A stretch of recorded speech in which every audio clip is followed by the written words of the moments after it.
out the rhythm.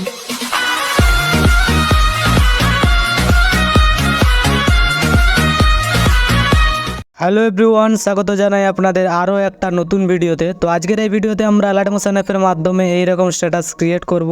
তোমরা কীভাবে এরকম স্ট্যাটাস ক্রিয়েট করবে জানতে হলে সম্পূর্ণ ভিডিওটা দেখতে হবে। ভিডিও শুরু করার আগে যারা এই চ্যানেলে নতুন তারা অবশ্যই সাবস্ক্রাইব করে পাশের বেল আইকনটি প্রেস করে রাখবে, কারণ এই চ্যানেলে এডিটিং রিলেটেড ভিডিও প্রতিদিন আপলোড করা হয়। তো চলুন বেশি কথা না বাড়িয়ে মূল ভিডিওতে যাওয়া যাক। প্রথমত তোমরা এই ভিডিওর নিচ থেকে XMLটি ডাউনলোড করে নেবে, আর সমস্ত ফটো বা ভিডিও লিঙ্ক তোমরা আমার টেলিগ্রাম চ্যানেলে পেয়ে যাবে। তাই টেলিগ্রাম চ্যানেলে জয়েন হয়ে ফটোগুলো ডাউনলোড করতে পারো। তো সমস্ত কিছু ডাউনলোড করা হয়ে গেলে অ্যালার্ট মোশন অ্যাপটা ওপেন করবে। ওপেন করার পর প্রজেক্টে আসবে, এরপর ফুল প্রজেক্টটাকে ওপেন করবে। তো এই প্রজেক্টের মধ্যে আমরা প্রথমত করব ফটো অ্যাড। তার জন্য তোমরা স্ক্রল করে নিচে চলে আসবে।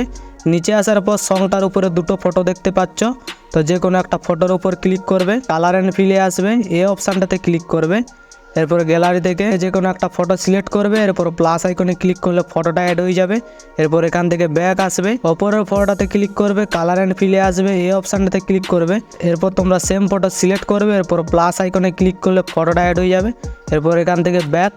তো এরপর তোমরা চলে আসবে 4.17 সেকেন্ডে। এবার 4.17 সেকেন্ডে আসার পর ফটোর ওপর ক্লিক করবে, কালার অ্যান্ড ফিলে আসবে, এই অপশানটাতে ক্লিক করবে।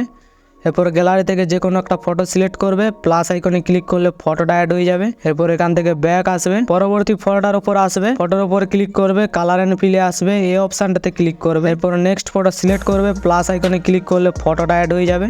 এরপর এখান থেকে ব্যাক, পরবর্তী ফটোটার উপর আসবে, ফটোর উপর ক্লিক করবে, কালার অ্যান্ড ফিলে আসবে, এই অপশানটাতে ক্লিক করবে। নেক্সট ফটো সিলেক্ট করবে, প্লাস আইকনে ক্লিক করলে ফটোটা অ্যাড হয়ে যাবে। আবার এখান থেকে ব্যাক, পরবর্তী ফটোটার উপর আসবে, ফটোর উপর ক্লিক করবে, কালার অ্যান্ড ফিলে আসবে, এই অপশানটাতে ক্লিক করবে। নেক্সট ফটো সিলেক্ট করবে, প্লাস আইকনে ক্লিক করলে ফটোটা অ্যাড হয়ে যাবে।